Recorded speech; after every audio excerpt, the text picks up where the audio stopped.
Okay, hear me out. We're in the future. No, I'm not gonna hear you out. It's now 8:15, so we should get started. You're so late. Fine. So, do we don't want to do anything? It's been like too long. Too many weeks. By that you mean one. 1 week. I can't remember my own name. It's been 1 week since you did Hexperts. Cool. Okay.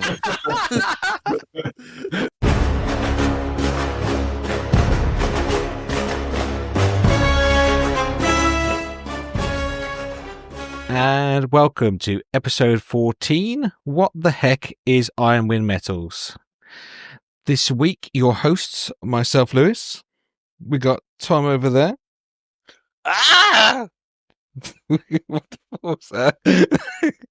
Fell on the stairs. We got Nathan in his chair. Falling down the stairs again. Tom, please don't fall down the stairs as well. Welcome to Battletech podcast. My name is Lewis. No, that's my name. Well, anyway, not the most elegant start, but this episode we're going to be talking about Iron Wind Metals and what they are. But before that, let's have a little go through some hobby for ourselves and a little bit of a talk for the news and the kind of there's news and events. Cool. So, guys, should we talk some hobby? Some crazy things happening in the Middle East right now. Let's skip along with that. We don't have to worry about that. Let's maybe leave that one for now. But anyway, let's start with Tom's hobby progress this week. I actually haven't done much, to be honest. I've only what have I done? I've put some colours down on my Pleiades facades, but they're nowhere near finished, so I'm not going to talk about those at length. I've started work on the old mandrillos, and what else have I done? Oh, I finished off the From Ashes game stuff, so I just need to, varnish that, and then that's good to go. But to be honest, I've just been busy with work. I've just just works a lot at the moment, so I haven't had time. Companies doing you work. Also doing fire mandrels? Yeah, so it seems like seems like a couple of people are doing some sort of monkey battle, monkey madness. you may have seen Ian's mandrels and Billy's mandrels on the Instagram. I'm guessing Tom's doing some. You doing some as well, Nathan? Hell no! Hell no! my clan survives till the Ill Clan trial. Oh, fighting talk. Maybe not after, but No, they survive. They survive after. Spoilers, just not many of them. But yeah, so not much done in the way of hobby, Tom. But have you done much in the way of gaming? Oh, I keep doing things. Yeah. So yeah, I keep playing games. I played loads of games. Who did I play last week? I played Tudor. Yeah. Last week. That was cool. Friend of the show, Tudor. And then over the weekend, we went down to Daventry over the weekend. Before that though, Tom, you tried to bring disgusting mechs to an intro game. I couldn't believe you.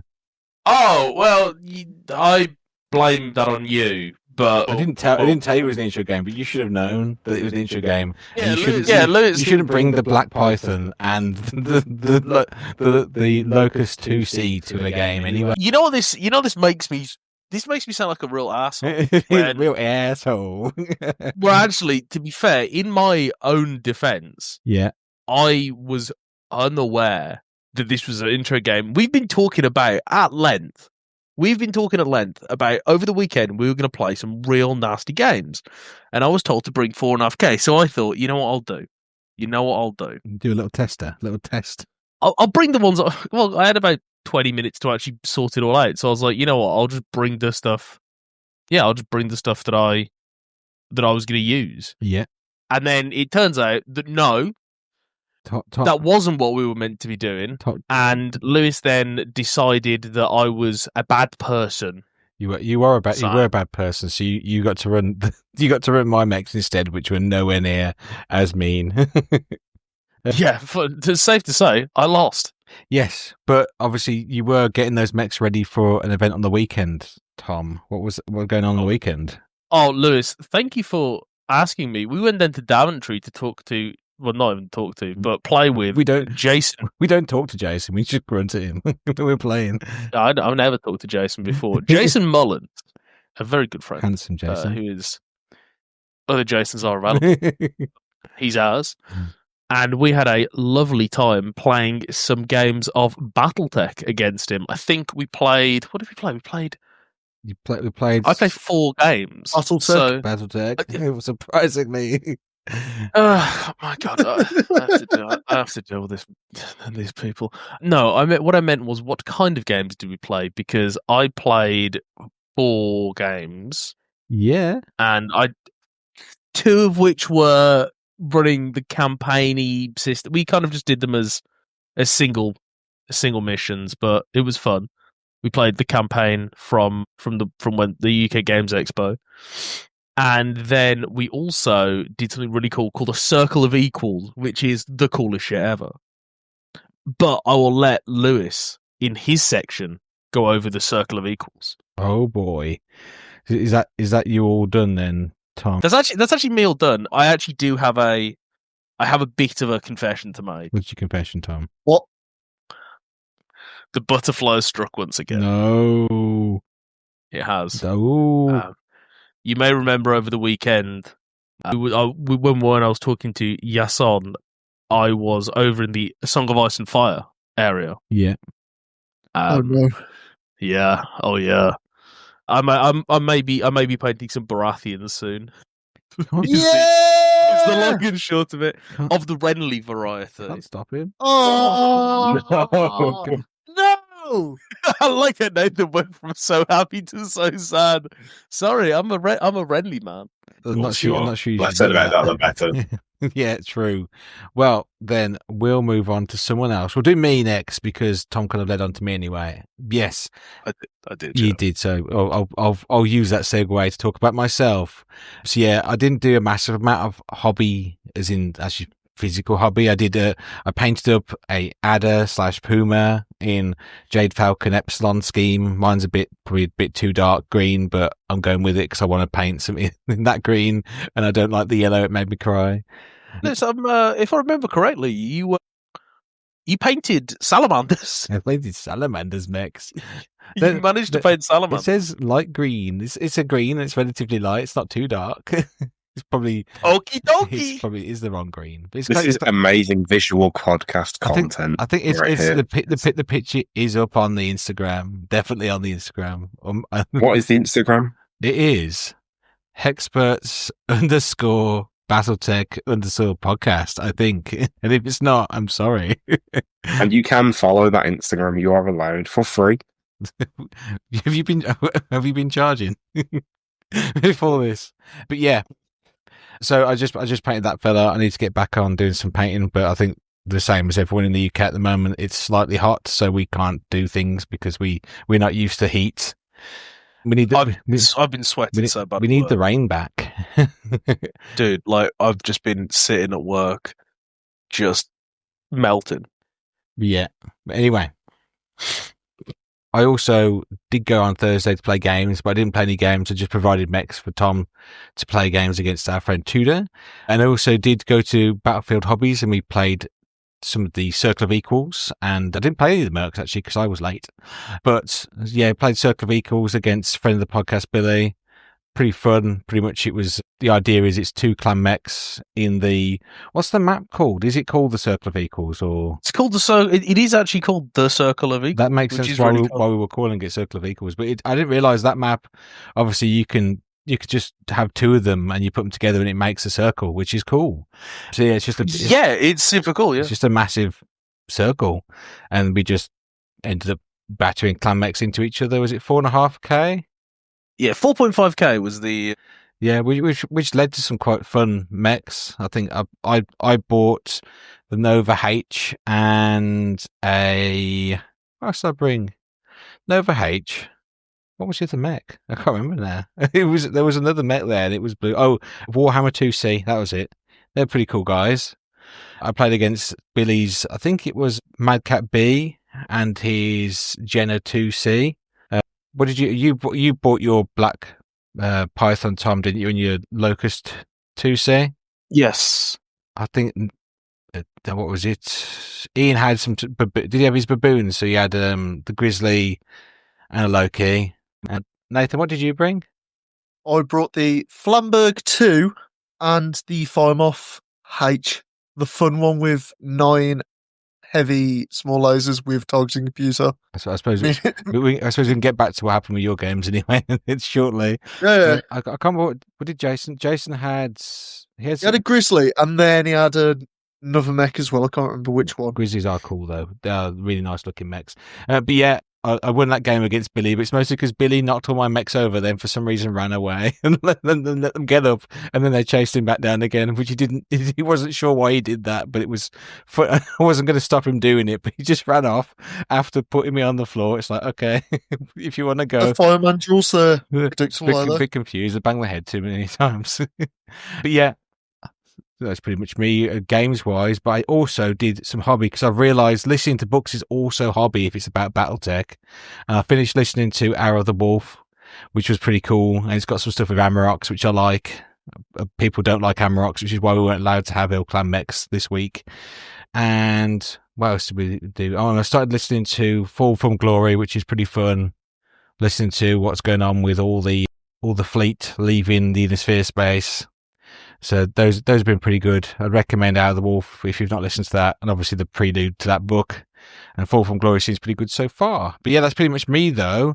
How about we segue across to you, Nathan, because obviously you can talk about some stuff as well from this week.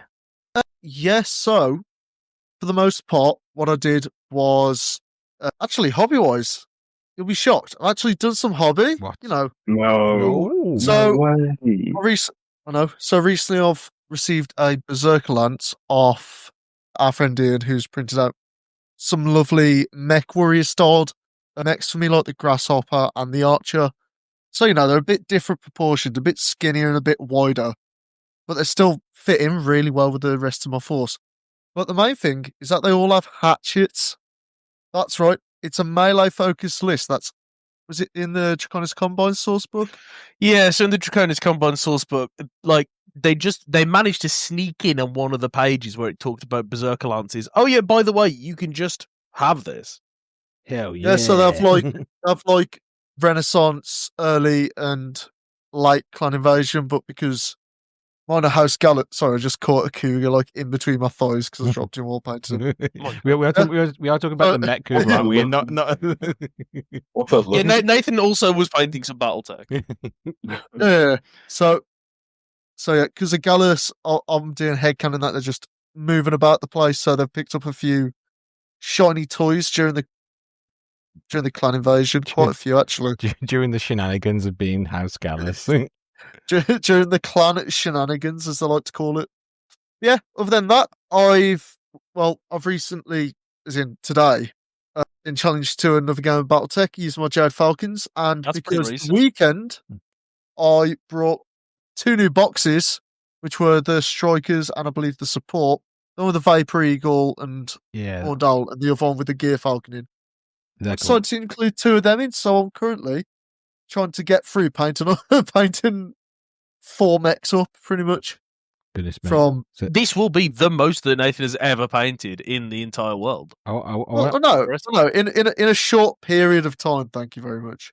Yeah, we have. But yeah, I've also not completed. I just need to the hazard stripes on their base. But I've completed my recon lance for the Gallus Third Company as well, and on the spots doing the somewhat. It's not glossy because I don't really have a glossy paint, but it's like a black with like a bit of grey highlighted on there that's been dulled down to still be black. Yeah, and then for games, I played against Ian using the lance he recently painted up for me, which I believe is also on both the lance and the lance in action on the Instagram. So go check them out there. And I gotta say, I love the Rack 5. It is such a fun weapon, and I also like LBXs, just any of them. Because I did not know that cluster shots actually fire with, -1, yeah. Yeah, which is insane because that's just like headshot hunting territory, especially with the Bushwhacker L1 with his LBX20 and the Orion I had with an LBX10. I managed to get about three pip headshots onto one guy in a turn. He just fell over. Not unconscious, surprisingly, but he did fall over. See, this is why you need ferrolaminar armor to stop these shenanigans. It is. It absolutely is. Would ferrolaminar armor stop the head hit? I Yeah. I think You it doesn't do damage. Like I think it just cancels. Ah. It just doesn't do any damage. I don't know if it literally would. I assume you need to do damage to. I've not actually looked at the rules. So we'll have to look up before next week. But I assume it just doesn't do damage. It doesn't cause. Yeah, No, that's well, let's go to the Hexpert helpline at gmail.com And help the let us know. experts. Let us know. Help the experts. We don't know. yeah, help know. them. We're as clueless as anyone. Super duper. So that game, it sounds like it's gone quite well with all the pellets flying around. Oh yeah, it was against the ELH, the Eridonian Light Horses, which he has quite a lot of. And then, of course, we move on to Saturday, where I had Didn't to play any games. I didn't play any games. What do you mean? We're just ignoring you I know playing. it's Sunday. It's Sunday. It was Sunday. Yeah, It was Sunday. Sunday. Yeah. So, yeah, brought the Joe Falcons, fire them off from Flamberg, managed to absolutely ruin the Fire Falcon, but my fire off, sadly, it's not the Fire Falcon, the Black Python, that's it. The Flambergs managed to beat him out, but I just couldn't hit the Locust, and he managed to make me have to force withdrawal before I could do serious damage to him. And my fire off was already running away from the field, so he wasn't having a good time. And then I played 2 more missions of the. Are we allowed to say where we got the missions from? Nah. Mercenaries campaign. I played two out of the 3 missions there against Jason with his Wolf Dragoon, which quite literally came down to 1 PSR roll, as my Grasshopper needed to just get off the board with the scanning data, and sadly didn't. And then played L Okay. moments. I played 1 game against Billy, where he's just Goliath with heavy gauze, just ruined me, man. He just absolutely obliterated the Grasshopper. The Brookster. Yeah. And his cars were pretty much going to be able to get off the board anyway, but we had to go to, get back to our parents. One of the parents in particular, as it was Father's Day. Yeah, I suppose we did need to see some people. But yeah, is that wrapped it up for me? super duper? So last but not least, Dom, what have you been up to? How many mechs have you painted up for us this week? I literally feel like I've been on an odyssey with you guys there. That intro was so long, but so interesting. What have I been up to? Well, as usual, I've been not doing anything to do with Battletech. It is curious, isn't it, that I'm on a Battletech podcast called The Hexperts, where I am definitely not a hexpert. Anyway, I've been painting some stuff on Marvel Crisis Protocol. I think we're putting it on the Instagram, right? Yeah. What's the Instagram again? Hexperts Battletech Experts _ podcast _ It's Hexperts This is where we put all of our Battletech pictures. _ podcast. Yeah, so I have painted a character called Phoenix, Jean Grey from the cartoons and the comics. Heard of that one? I know that one. I've heard of that one. She's in the movies, played by Femke Jensen. Anyway, painted her. That was fun. People at the local club keep asking me, and not just Ian, other people keep sort of tapping me on the shoulder like I'm in Oxford University, and the MI6 recruiters are kind of trying to tap me up to play games of Battletech. And I keep having to turn them down because I'm already working for the Russian government. I think that analogy got lost somewhere, but you know. Yeah, you did say that no one will play with you, so now everyone's asked you to play, and you've got no Everyone's excuse. desperate to play with me on the village bike. Oh dear! I just, but I'm so chaste. So yeah, like that's. So eventually, I'd like to play a game, but not right now. Anyway, I have been painting my stuff from Marvel Crisis Protocol. I've been painting some wood elves. some elves of the wood, which Yeah. is like the most opposite thing to a Battletech you can get, because wood elves just like to dance around in the forest. So do I. Less said about that, the better, I think. What's that? Is it a bear? It's just me. Oh no, it's an otter. What? Oh dear. Let's move on. Less said about that, the better. So yeah, I mean, I haven't had such a wild and crazy time like you guys. I've just been diligently painting away. But you know what? I've been really looking forward to recording this episode of the Hexperts, because I think it's going to be a super interesting episode for me. I get to ask lots of questions from you guys, and I get to see some funky mechs. So I guess, Lewis, that kind of leads us nicely on to what this episode's about. Yes, as I mentioned previously, this is about Ironwind Metals, which we will go on to shortly. But just before we do that, so a quick talk about some of the news. There's not a lot of stuff going on, so this will be pretty quick. There's crazy stuff happening in the Middle East right now. No, Tom, no, Crazy stuff happening. We're gonna leave that for the professional newscasters to talk about. We're just gonna talk about some BattleTech related news, but there's nothing crazy. East in the Middle East, Perts. Well, there's nothing crazy going on with BattleTech news at the moment. I think one thing I have just clocked on is that the heroes over at Sci-Fi Traders in Germany have got some Iron and Wind Metal stock, which is obviously relevant to today. They've just got the Iron Cheetah, which is like a direwolf without a hat on. It's got a Mad Cat A. They've got the Mad Cat A in, which is the scariest Mad Cat, I think. The Vulture C, which is kind of like the Vulture U, like Dom, because it's not got the missile launchers, so you can make your.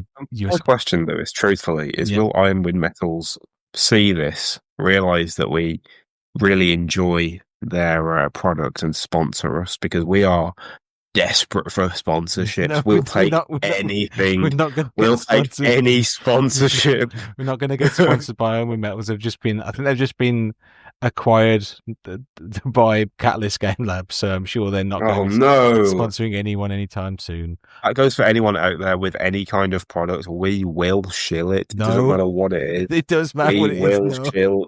We will shill your. Oh product. no, Dom and I will shill anything. Okay. I will personally shill to my 20 followers on Instagram. I will shill your product. Well, talking about shilling, let's talk about Ironwind Metals. But that's we're almost there, Tom. Just let me. Oh my God, please. Okay, I need to get the trenches of this introduction. Okay, they've got the Vulture C, and also they've got the legendary battle mat Twycross, which is cool. One of the mats is called the Great Gash, which is funny. You can tell an American name that. What a compliment. Yeah, that's definitely that doesn't land so well in the UK.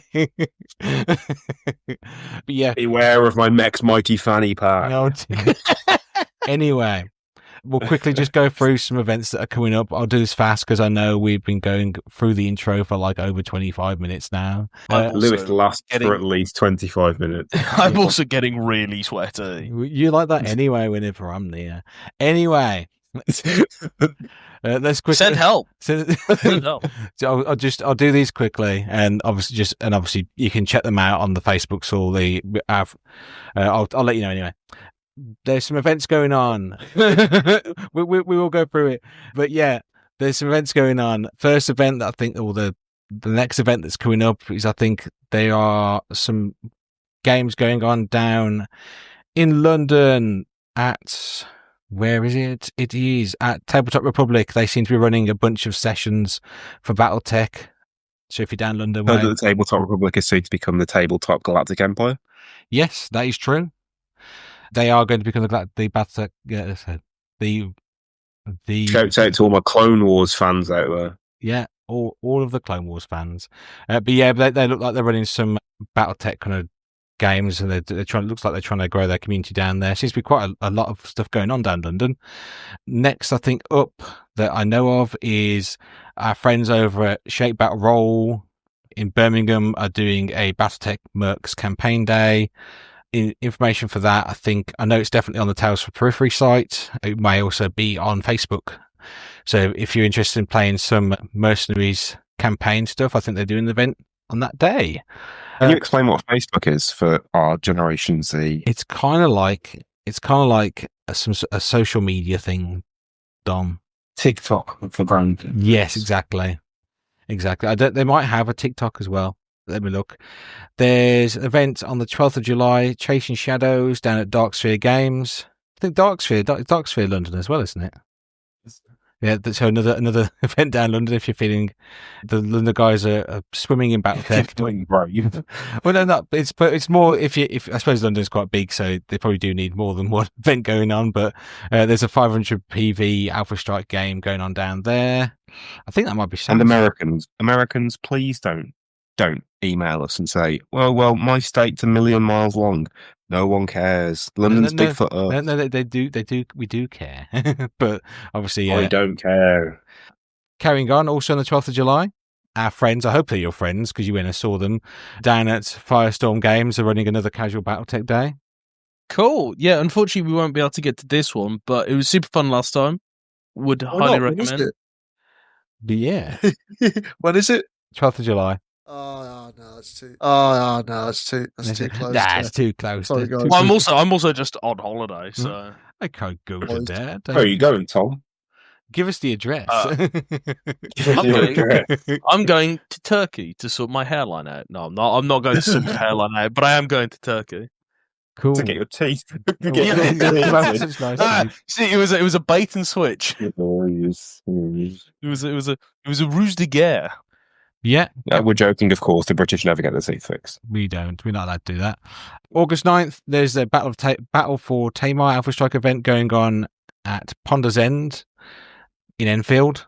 If you want to do that, it's a 500-point Alpha Strike Clan Invasion. Is Enfield not also in London?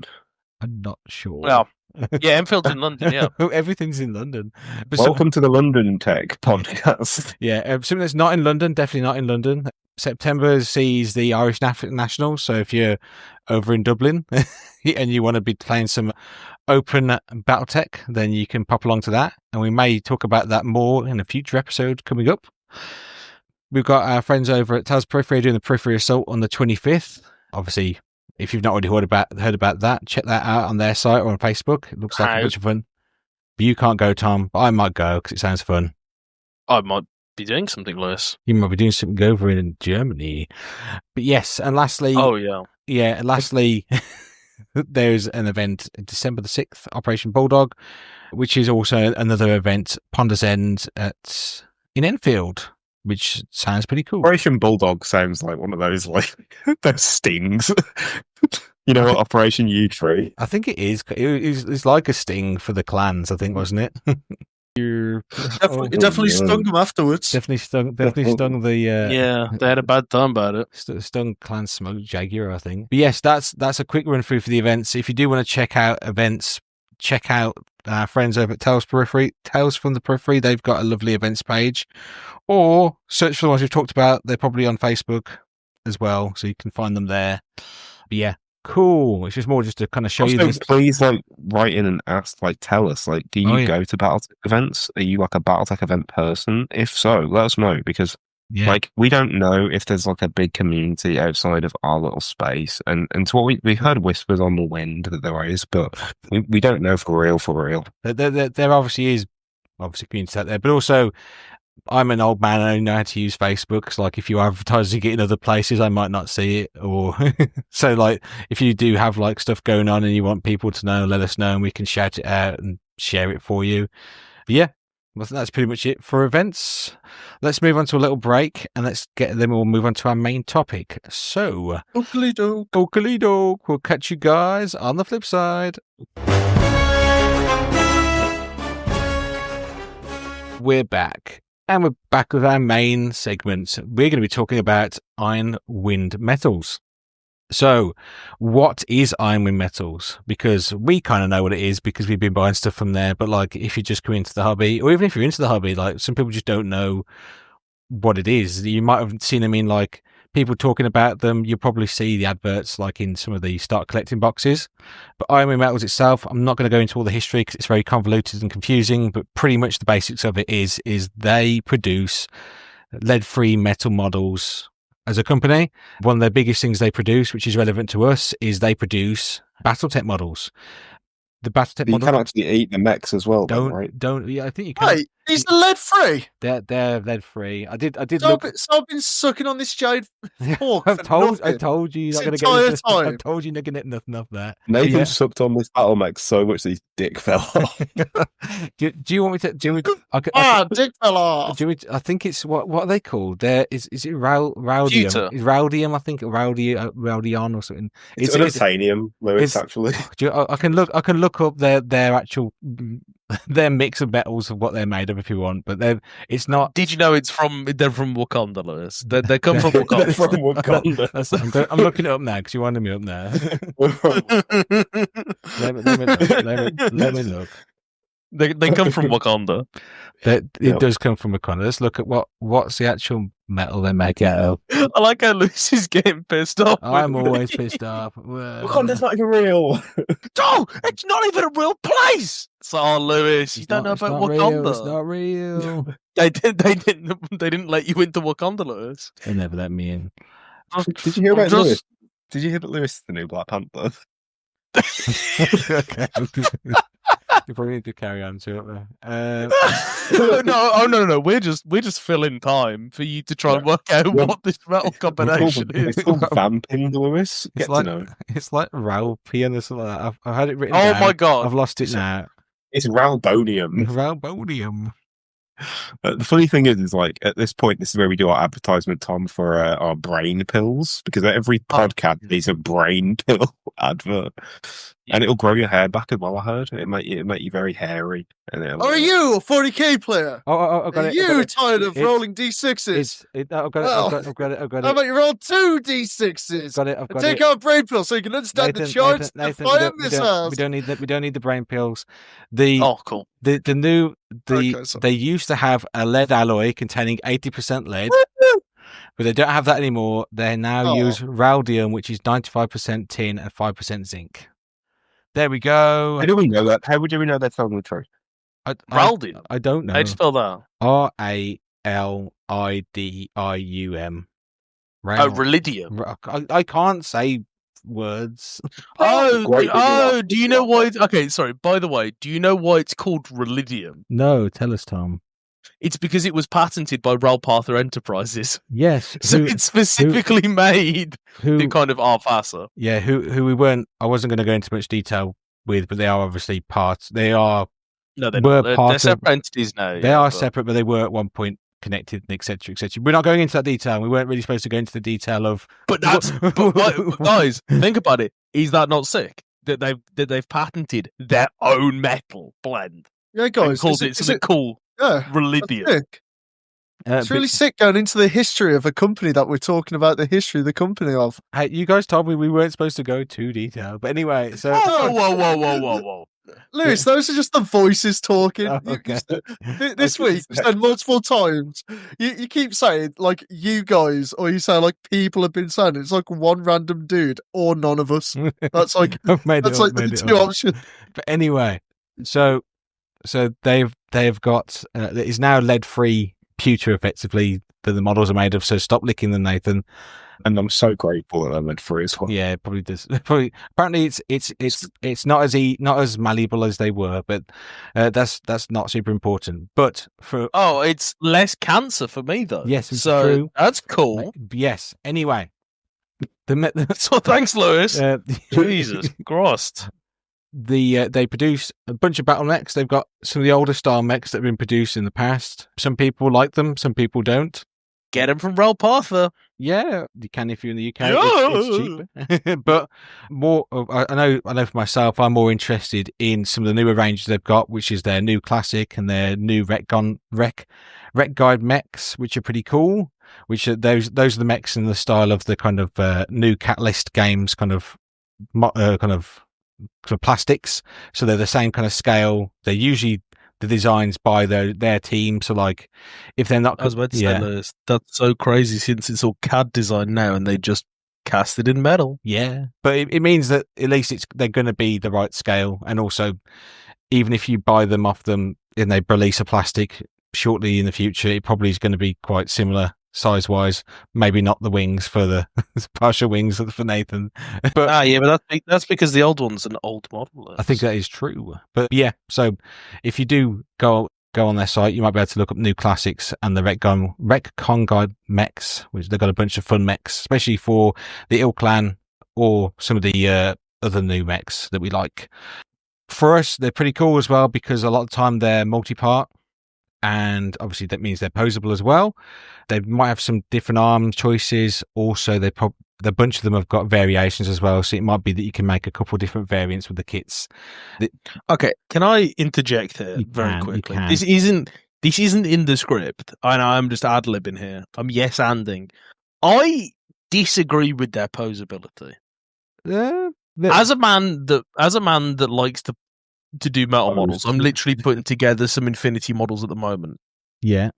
I do not think their posability is their strength, because it is also the most annoying thing about them. Because you're trying to glue metal models together on flat connection points. So I'm just putting some Infinity models together that are in some very dynamic poses, and because they're one pose, they're not like I'm not having the option of having an arm up or arm down. They can kind of sculpt them and have the connection points being rather integrated, which means there's a much larger surface area for the metal to bond with the super glue. Yeah.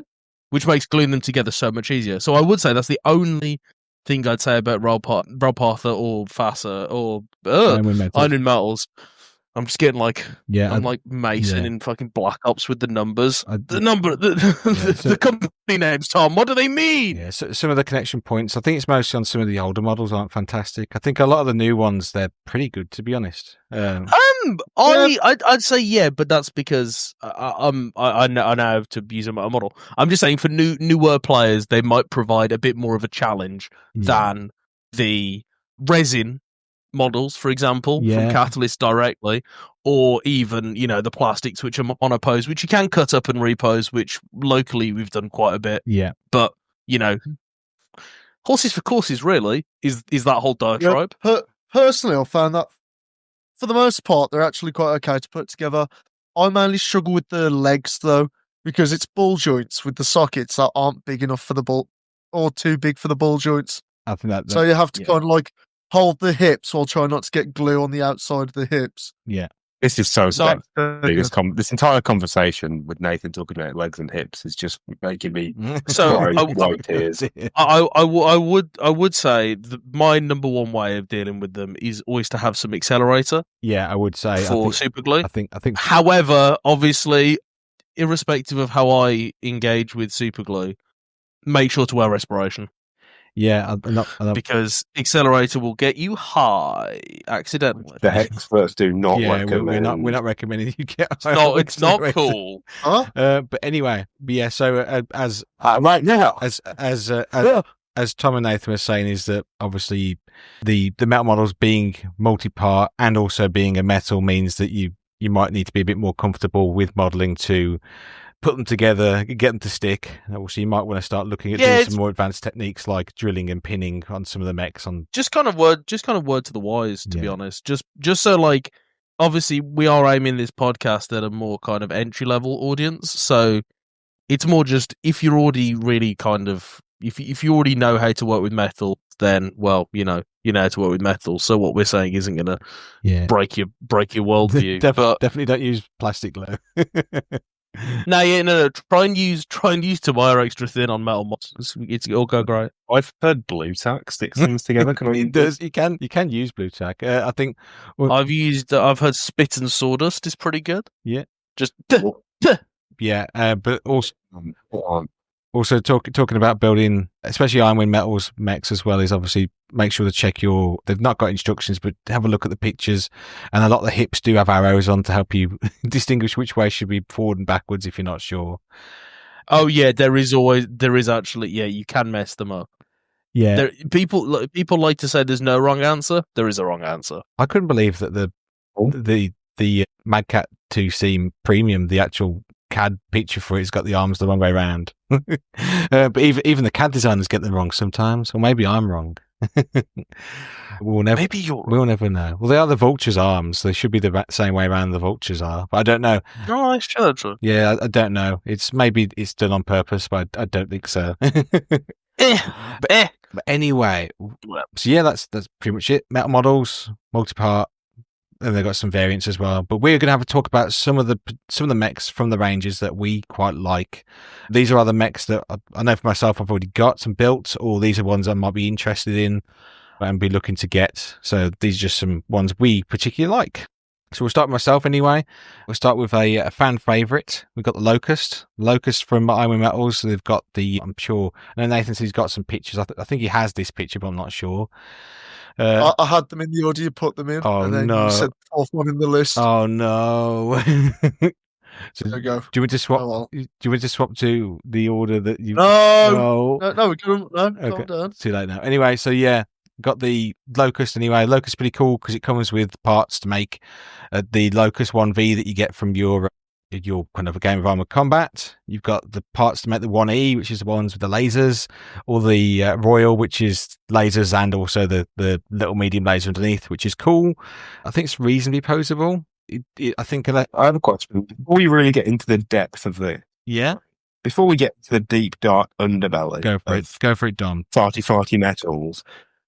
My biggest question is why? So, like, if you're a new player, right, what is the attraction of a big heavy mech? Because it's not like you're going to get like an improved version. In a lot of cases, all the models look very horrible and gross. What? Well, other than being a good impromptu weapon when you get headshotted unfairly, quote unquote, it's also really good for the fact that you can represent the models that you want to be playing on the tabletop. Because obviously, a lot of the time you only get one or maybe two chassis. You get the chassis, but one or two variants of the mechs you want to run. While the metal ones, as they are usually make on demand, or they make a couple batch of them every now and then, it means that they're able to specialize on the type of models I want. Like, you usually get the prime version of all the Omnimechs, but then at Iron Metals, Ralph Pot, wherever you're going to get them, you usually get 2 or 3 of the variants, which more accurately represent them, especially when, say, you have a guy who usually has, I have a laser, I have a plasma gun, and then suddenly there's a variant where he has just LRMs everywhere. And obviously, someone can point it and go, that guy's just got 2 lasers, where is his LRMs? And then you can obviously go to the website, get yourself one of them and be like, see, there they are. Cool. Yeah, you absolutely do not need to do this. By the way, it's not necessary. It's completely superfluous. It is just personal preference. But yeah, I'd say it's one of those things where I think some of us coming from games that are more what you see is what you get, are kind of push towards trying to have models that have the loadouts that we're using. It's beneficial for. I'm also just a bit WYSIWYG, yeah. Yeah, but yeah, as Nathan was saying, it's nice because it means you can buy some of the variants that you might want to use, and you can at least have the model represent that. It's useful if you're playing a game because at least someone knows where the guns might be. But it's not. I don't believe this because whenever I look at a Battletech mech, I cannot tell what the weapons are at all. You can, mostly they're just holes. They just leave holes. Yeah, you can tell. Also, I think it's mostly because I don't paint which lasers are where, but once you know what colours are what, it helps. Well, Lewis, that's because you're not as cool as me. I'm not, obviously not. But also, you did say as well, Dom, that some of the you're asking about the quality of the finish as well. I think that there's obviously talking about the Iron Metals mechs generally. I think their details a little bit sharper, but you do have to watch out if they have got mold lines and slips because it's a lot harder to deal with a metal slippage than it is to deal with something that's in plastic, in my opinion.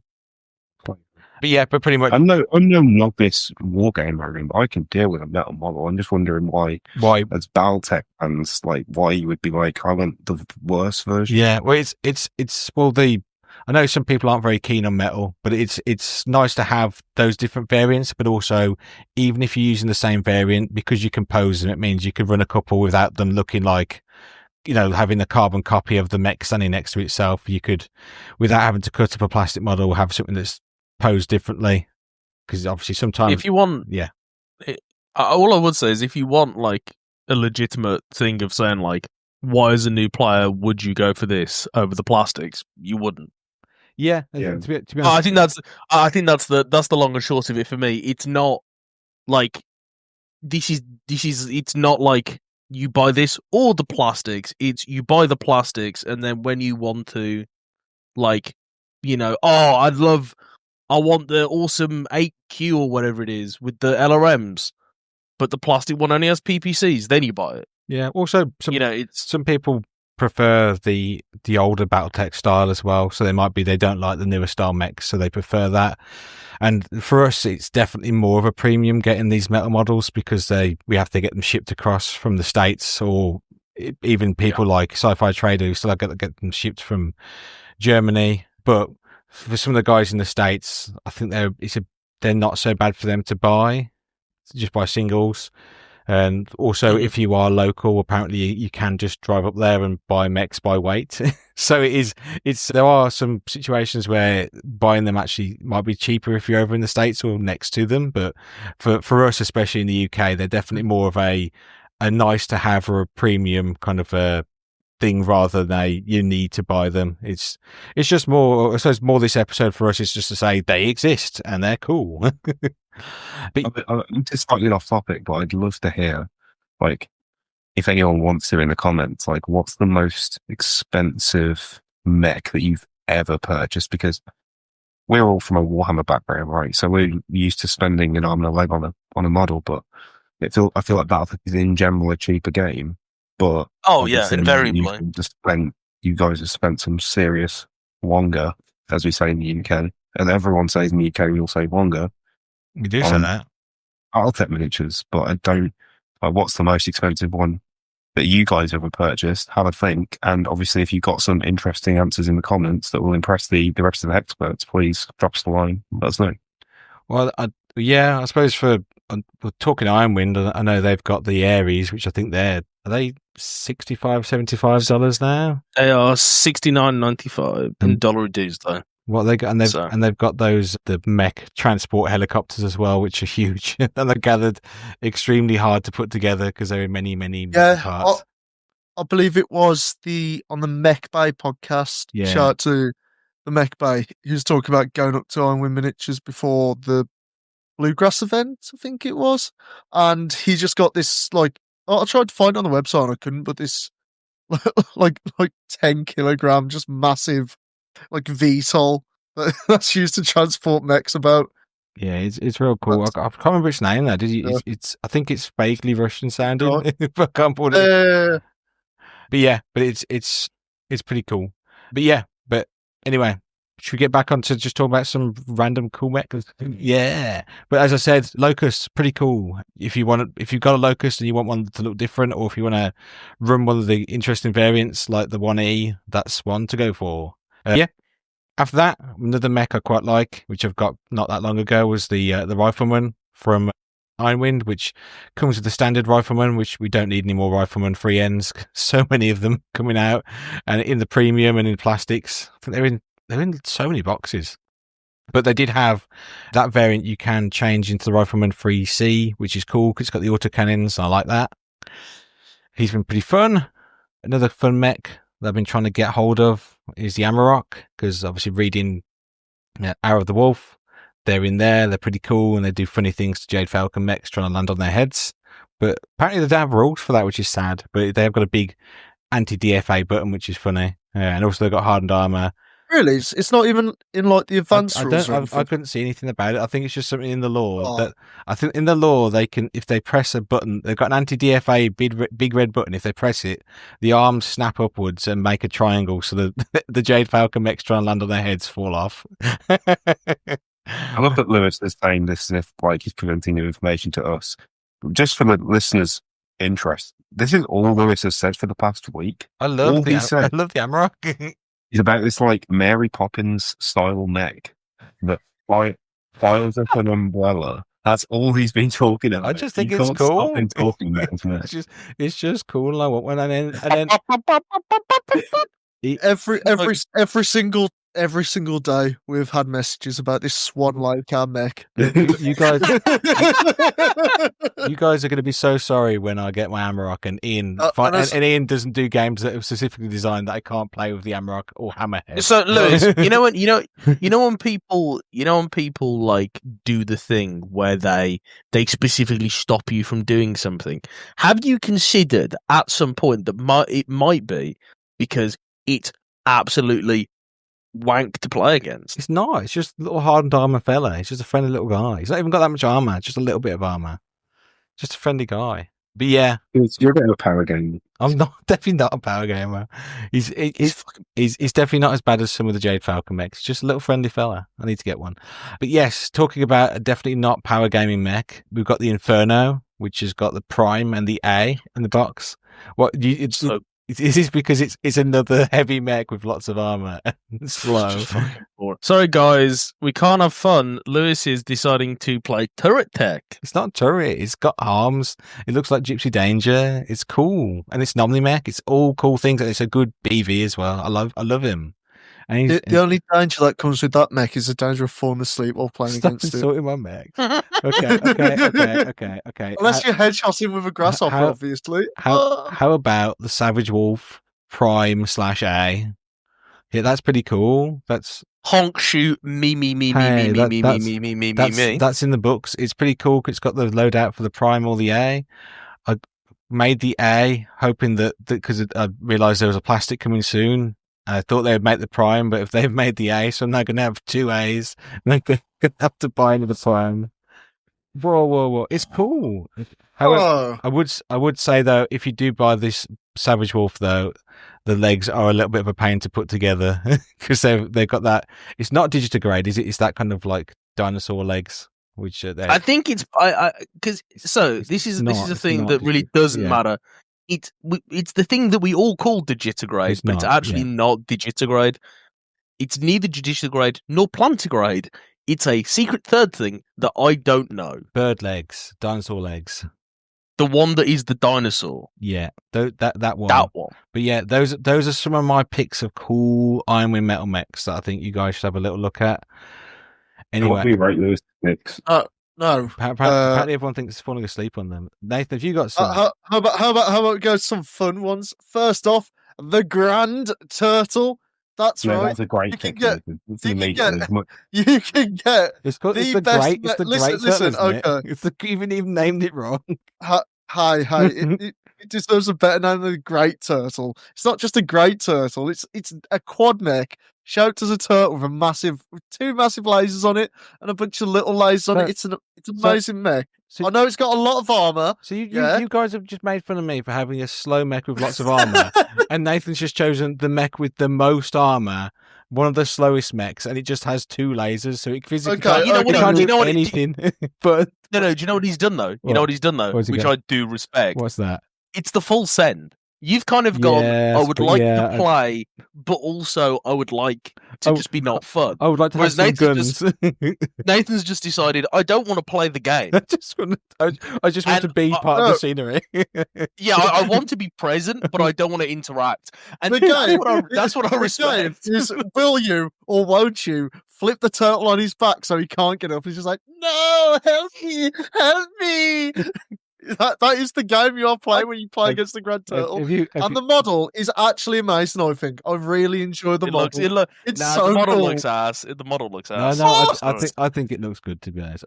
Yeah, it looks ass. I'm sorry. Okay. Have you ever seen the Alpha Strike card for it? It's got so many pips. It's like double rows of armor. Have you ever seen the record sheet for it? It's got a lot of pips of armor. Can't put it all on. It's like 3,000 points of armor. That's it. Yeah. How about we move on to another one, which is the only good Shadowhawk, the Shadowhawk Land. That's right. You can get land air mechs from this place. Now, I don't think, other than the Urban Mech, we've got any land air mechs in plastic, do we? Not yet. No, we don't. And I do actually have to make a confession. Go on. I really dislike lambs. However, secondarily, I've bought some. Yeah. And also, I know. Actually, I didn't buy them. I said I was going to buy them, and then I recidivized on that. I do have a big Phoenix Hawk lamb, but that's an old model kit. I really do like the designs from IWM of the lambs. I think they look really nice. Yeah. I think the Urban Mech is just the worst model to exist in lamb format because it looks like Captain Underpants.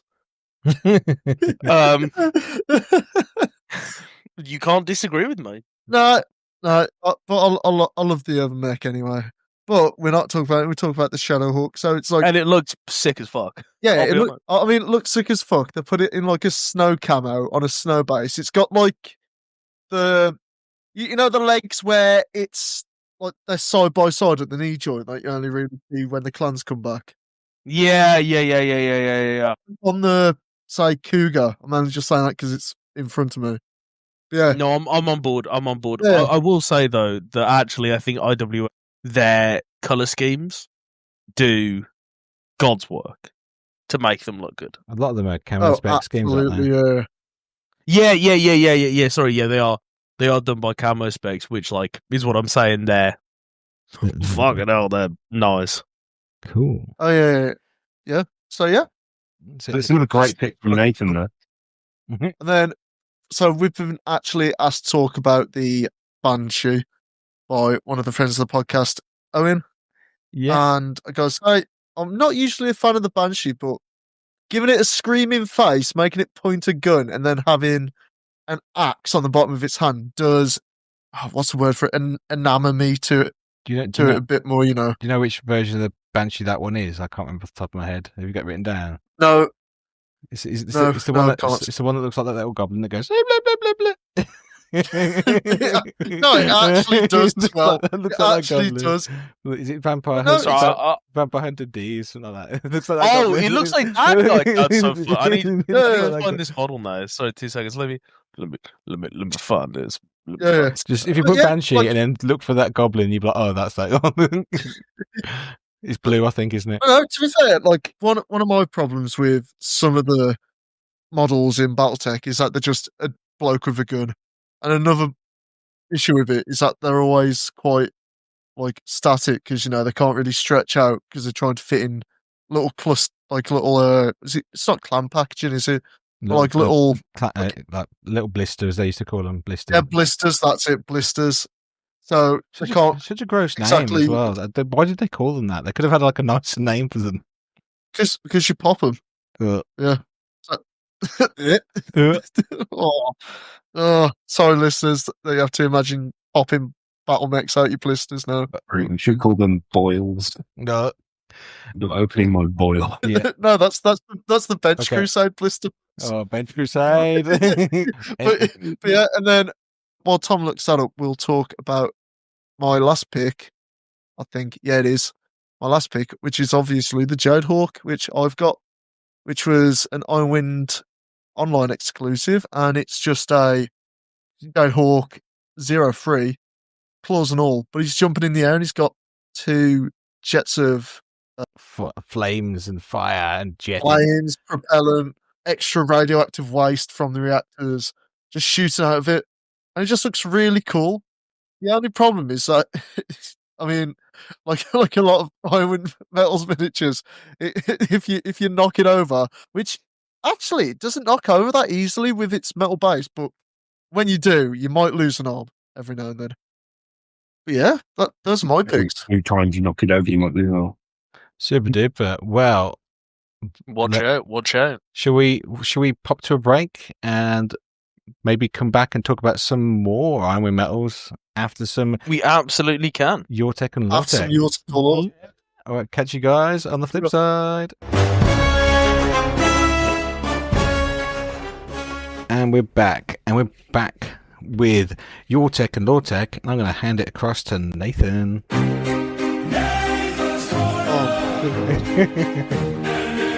Lewis. Yes. Yeah. Welcome back to Your Tech or Law Tech. Sound like you're having some good time. I'm just disappointed in you. Yeah, it's the segment where I delve deep into the tomes and the codices of the Battletech lore to find something goofy and silly to trick these fools into believing deep. Not even true. I get deep in those codexes. Yeah. Today, we're actually somewhat on topic with not this podcast, but our podcast in general, and we're going all the way back to 3025, where there was a massive belief that just kept popping up everywhere across the inner sphere, where people just, through rumours, started believing that kicking your mech full pelt before you start it up will improve the performance of it.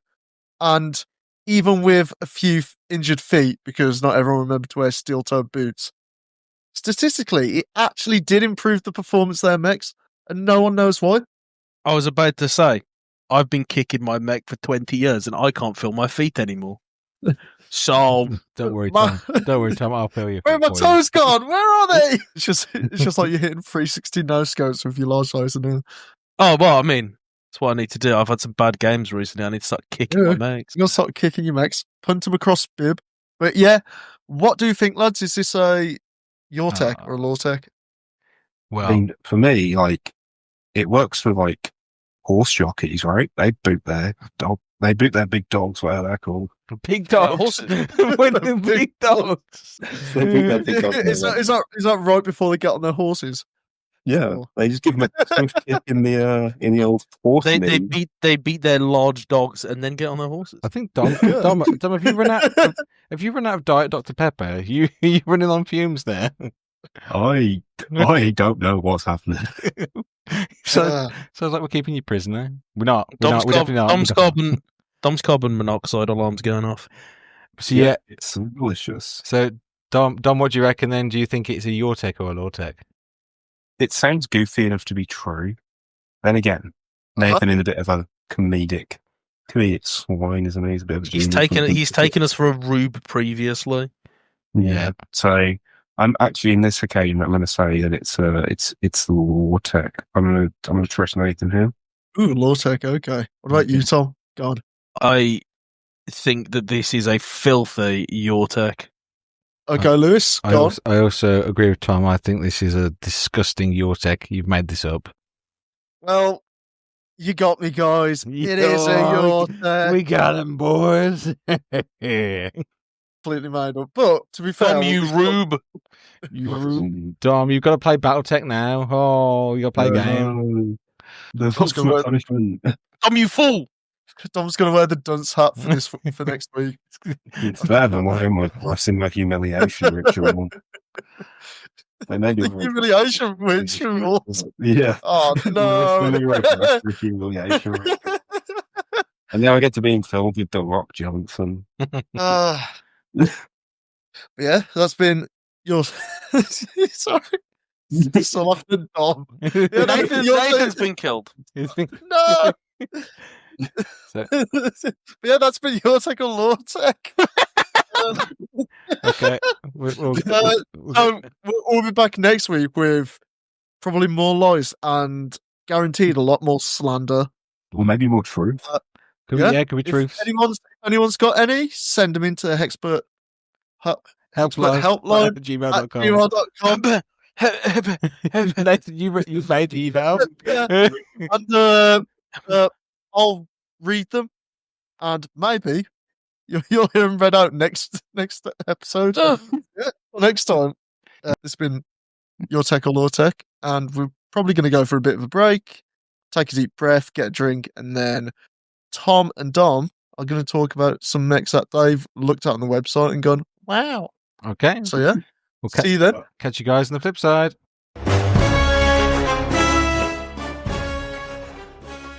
And we're back after the break. And on the break, we found out it's the Tombow that we were talking about earlier.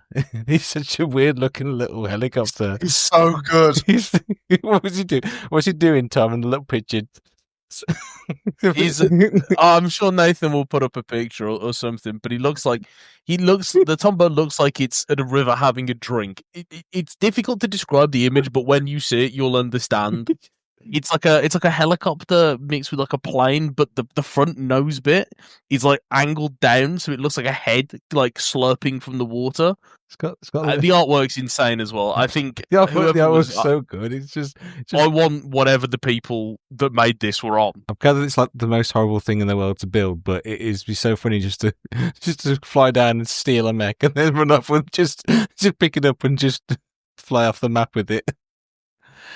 Technically, you counts as destroyed if you do that as well. But but like depends how many points it is, really. If it's cheap enough, you might as well. Yeah, if it was a direwolf, it'd be worth just stealing and running off with. But yeah, yes, but it's a cool looking little guy. But we're not talking about the Tombow right now, although it is related because it is an Ironwind Metals mech. We're talking about Tom's favourite Ironwind Metals mechs of the moment. What are you looking at the moment, Tom? My number one favourite mech from Ironwind Metal is an absolute goblin. No, Of a model. what is it? It's the Neanderthal. It is a goblin. The Neanderthal it encapsulates exactly what I love about battle mechs, which is it's blocky, it looks like a bloke, and it's got an axe. Oh. It's pretty cool in game as well. It's a late Republic mech. It just looks so cool. What sold me on it was the lovely painting by Raymond White that was done a couple of years ago, and they've got it up on the store, and it made what is a interesting design into something that I really wanted. The axe is a bit strange, but it's pretty much just the assault axeman, isn't it? Yep, it's an assault axeman, which is really cool. It's got like 2 light PPCs or something like that. To be fair, I literally couldn't care less what it's got. I only have it because it's got a little axe. And cool. It's cool. And it's called the Neanderthal. I wonder who'd win, the Neanderthal or the Berserker? Probably I'm going to say the Neanderthal because it's got TSM knocking around as well. Ah, true. Yeah, because they're both kind of like assault hatchet men, aren't they? Yeah, it's the fact that it's got insane armor and a TSM to boot. I'd put my money on the Neanderthal, but I am also really biased, so I could be wrong. Who knows? We'll have to do that one day, and then we can see. Cool. Is there any other mechs that you like from Ironwind Metals, Tom? There are some more mechs that I like from Ironwind Metals. The second is the Gotterdammerung, a second Dark Age mech, which is strange because I actually don't like the Dark Age that much, but they make some cool mechs. Isn't this you were making fun of me for mechs that are like this design earlier? No, this is cool. This has got a head, it's got a torso mounted cockpit. Okay, maybe it's okay. It's got a torso mounted cockpit. It's cool. Krang from the Ninja Turtles. Is this a turret tech mech? As much as a Thunderbolt is, yeah. It's a heavy Thunderbolt. Yeah. Yeah, kind of. It's got 5 ER medium lasers, a PPC, How many? an LRM 15, 5 ER medium what lasers. What you do? If we said 5 ER mediums. They're in the chest. Yeah. They're like it's like the complement of a Thunderbolt, but bigger because it's bigger. It also just looks like an ape. Yeah. Yeah. So does he fully like just Care Bear stare them to death? Yeah, pretty much. Runs Yeah, up and just like blast them with the power of friendship. Or Yeah, something. There's 5 ER mediums. You know how this is going to be I'm going to sort of have to get the reference. You know how the Urzarax in Heresy work? Yeah. Where they've got the big chest cannon and they go in and they just hug people and do like the death blast. Yeah. I think that's the idea. Oh, sick. It's like the Baja blast, but it's not. There's no Baja. No Baja. California No Baja blast at all. Sometimes. Sorry, Baja. Baja blast. Cool. Moving swiftly on from the Gotterdammerung, we are coming into a mech that I did not buy because I bought the Gotterdammerung because number one, Twilight of the Gods, insane name, and secondarily, it's very cool. Yep. So Wagner was naughty boy. Oh, Wagner. And then we're moving into the third mech that I really enjoy, and you will be surprised that it is once again a mech made after 3100.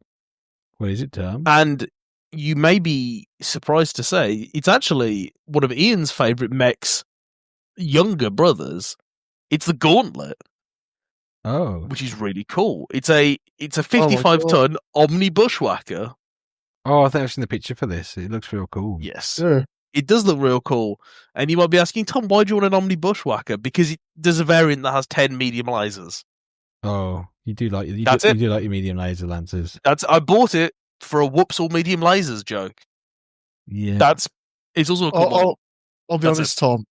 Yeah. Asking the question, why would you want a Omni Bushwhacker? Anything Bushwhacker is a daft question because we all want Bushwhackers in reality. Yeah. You know what? That's actually so true. One of the premium mechs. This is in fact a premium Ironwind. Exactly. No. Double the premium. Double the premium.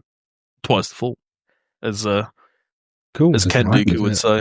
I think I might have a look at this guy a little bit more because he looked pretty cool in the pictures. I think the Gauntlet. Yeah, he's a cool model. I've yet to paint mine though because I got distracted by things. Is it a newer one or is it? I've not had a proper. Yeah, it's relatively new. Yeah, so it's a good chance it might stay. It's probably going to stay similar to this kind of design anyway. If it does get a refresh. Yeah, well, it's just a bit. I think if it ever comes in plastic, it looks like it's CAD design. So I think if it comes out in plastic, it would just be just a bigger bushwhacker.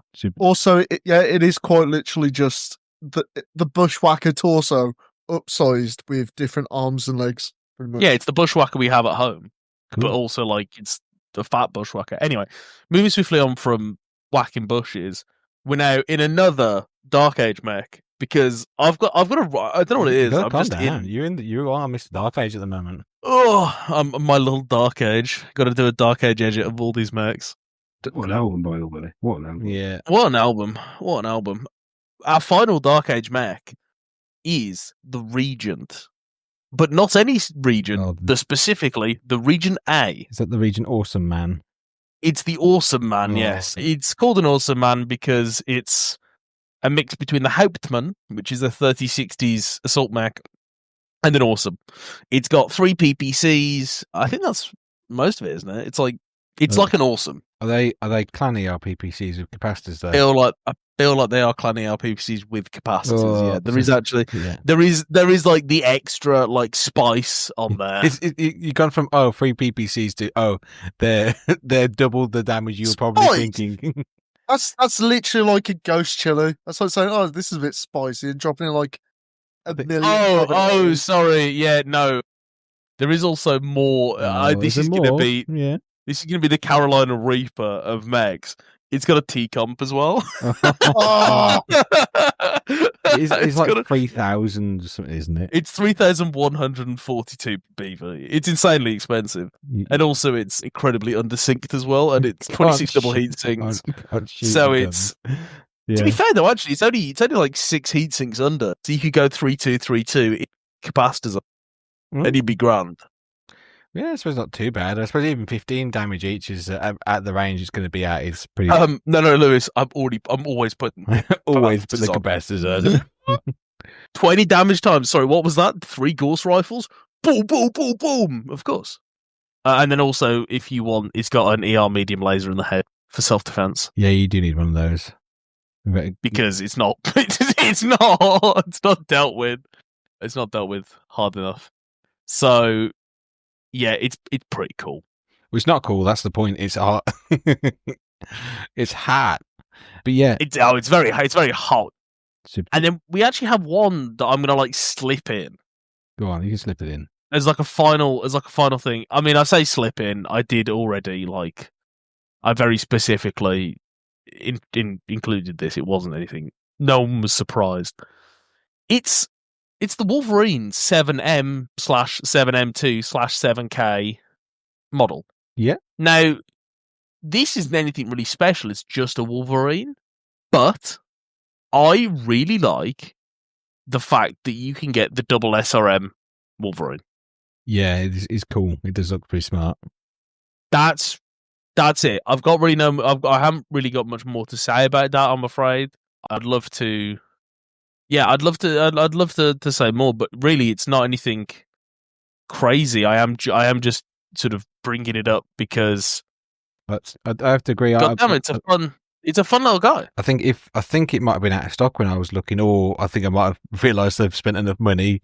I think this is on one of my short lists anyway to pick up soon because it's just nice to have some different Wolverine variants. I do like the Wolverine. Yeah. I'm not super keen on the plastic kind of pose. He looks a bit like a little teddy bear kind of having a dance. I think some of the other poses for him make him look a bit more intimidating. But he is a little. He does look like a little teddy bear. But I think some of the weapon loadouts for these are pretty cool, especially having the double SRM. So you don't want to be going near. Yeah, I mean, I've got a metal. Oh God, what's it called? Ooh, he says. There's another Wolverine, isn't there? Is that what the one you've got? Yeah, it's the 6 something. I'm putting that. It's the one with the it's the one with the AC-10, yeah, but no SRM. because that was the one that I didn't convert up, and then I converted up the other one. Yeah. One with the large laser and the medium laser. But it's pretty cool. Like, I like it. I think it's just like a fun option, and I think it really spices up the Wolverine, which, in my opinion, can become a bit of a static mech. Yeah, I agree. I think, like I said, it's nice being able to pose them a bit different and have those different variants. Oh yeah, I don't really care about the posability. It's literally just the variants for the other. But they can all be posed the same. They all need to look exactly the same. Well, no, obviously not. Yeah, I know. Even if it was less posable, I would still buy it because of the variants. Cool. But yeah, Tom, that's your little group, isn't it? Yeah, that is actually all mine. Quite a late. I didn't realise that I'd sort of managed to just give a load of really late era mechs, but you just like apparently I'm in love with the Dark Age. Yeah, it's an underappreciated era. I think there's some cool stuff out there for that era. But yeah, So should we move across to some of Dom's mechs? Dom has opinions on this. Yeah. I have opinions, right? Yeah. First opinion, this website sucks the big one. Yeah. This is a bad website for people that are lazy, that have made their website. It sucks, it's bad, it's horrible to look through. Thumbnails are too small, can't see what I'm trying to see. But like a haiku, I've managed to rhyme C with flea. And that's my first mech. Yeah, you do like so, that is a Dom favourite mech, so the flea's on there. Yeah, so I'm looking at the Flea 16. Yeah. Which is green on the picture. I put the other one up for your picture, the one that looks like a big toaster. Oh, I actually prefer the Flea 16. Yeah. So. Anyway, the Flea 16 has got some nubbly bits on the front, and it's got like what can only be described as a belly button cannon or a dick cannon, depending on the way you look at it. It also, like the way the cannons are positioned, it looks like it's got like two nipples and a big belly button dick gun. Anyway, the picture was the model was painted by Brian. Yeah, big up Brian. Big up Brian. Thanks, Brian. And it's a really nice paint job. He's actually done wonders. I think it looks really it looks sharp. Like the thing that I hate about BattleTech, I'm sure I've seen comments about this. Like in general, the plastics suck the big one. Not everything sucks the big one today. There's lots of slippage in the plastics and the metals. This one in particular, this metal looks tiny. I will say that you usually do see the plastics at some of their worst, and I can guarantee that some cleanup work had to be done to get it that nice. But saying that, I think you are right. In general, metal casting, I mean, I say that as I'm putting an Infinity model together. Metal casting does allow for just unparalleled quality, unparalleled detail. Yeah, I did. Of course, right. We're experienced war gamers. We know these things. It's like resin, right? Resin, like people hate working with resin, but I like working with resin because detail is so sharp. I also like it because it's definitely taking years off my life. Bringing that in. Welcome to the Mental Health Podcast. Super duper. Yeah, so the other mech that I picked out, moving swiftly on, is the Flea 15.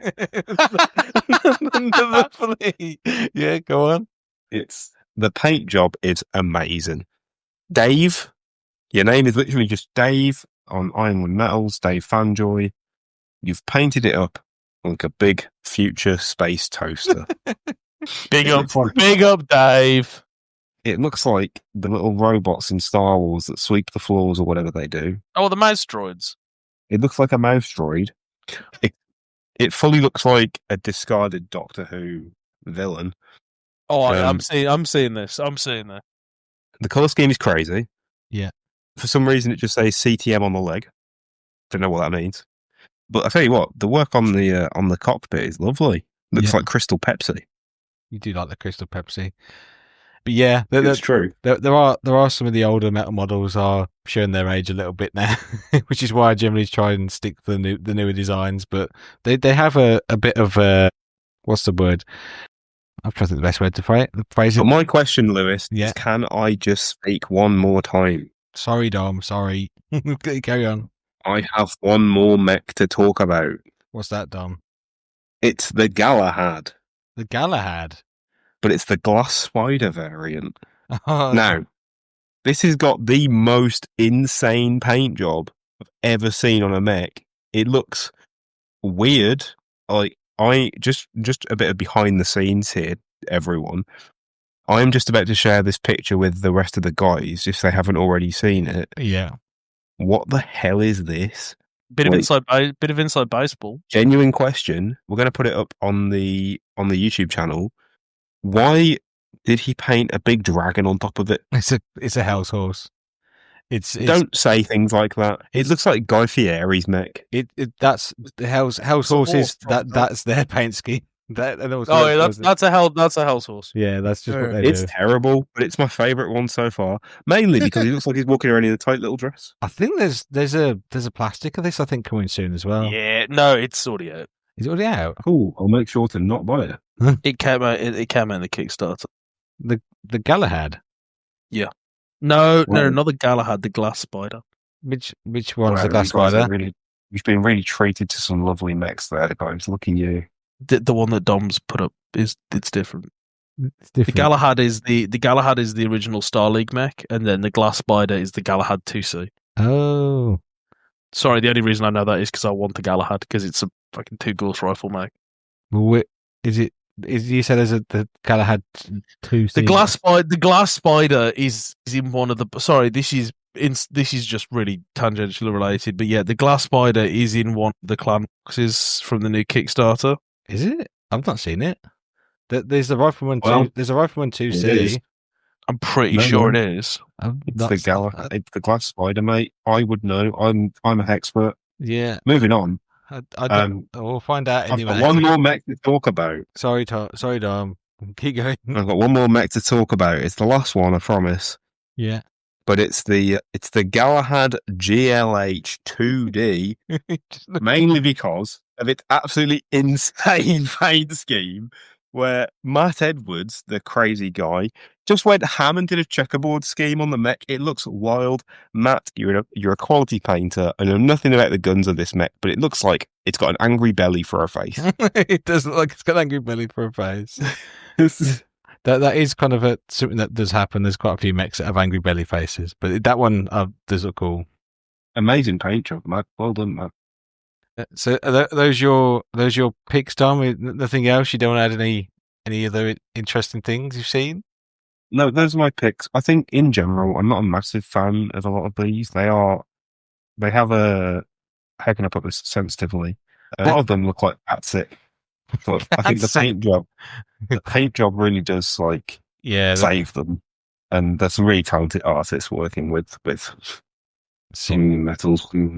Cool, but yeah, they've got some charm to them. I think some of the older Star models, but obviously the era It's that the same sort of charm that you'd find if you were in like a trench in World War One and you saw like a sexy rat. That's the kind of charm. I don't think that's what I was. I don't think that's what we were implying at all.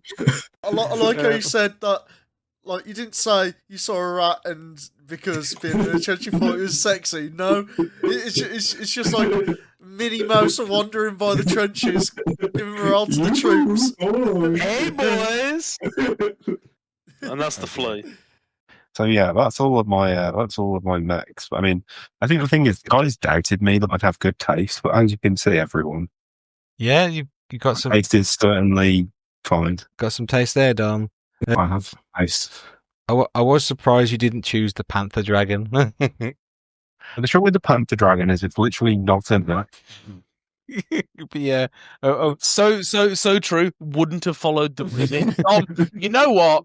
I respect your commitment to the bit and not putting random asinine bullshit in our thing. You know what, Dom? I respect that. I was going to branch off if Dom had done that and just said, obviously, just be aware that Iron Metals do some different ranges, such as Fantasy or Shadowrun. Yeah, so I can drop a Dom fact of the week Go here. on, Dom. Raul Harper, which is the the originator of Ironwind.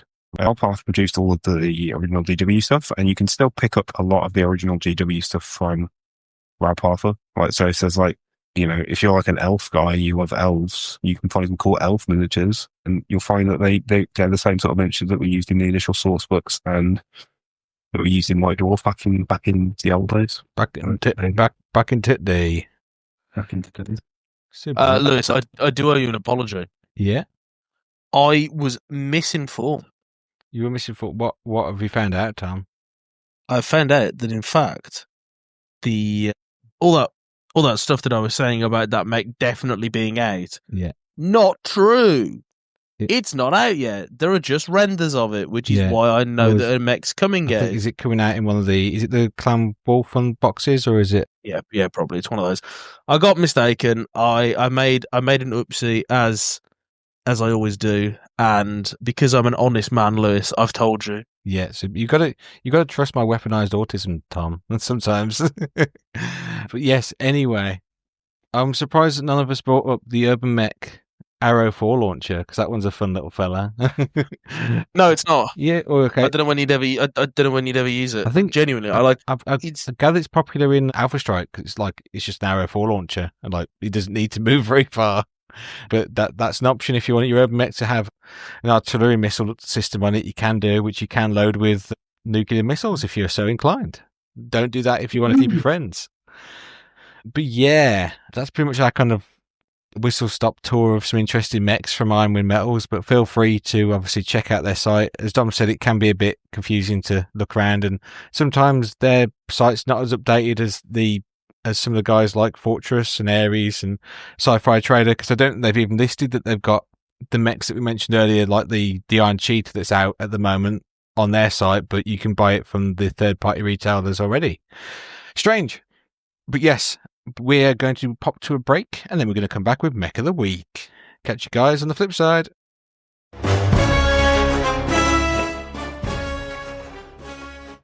Hey everyone, welcome back to the Hexperts. It's your favourite Battletech podcast that has four of us guys on it.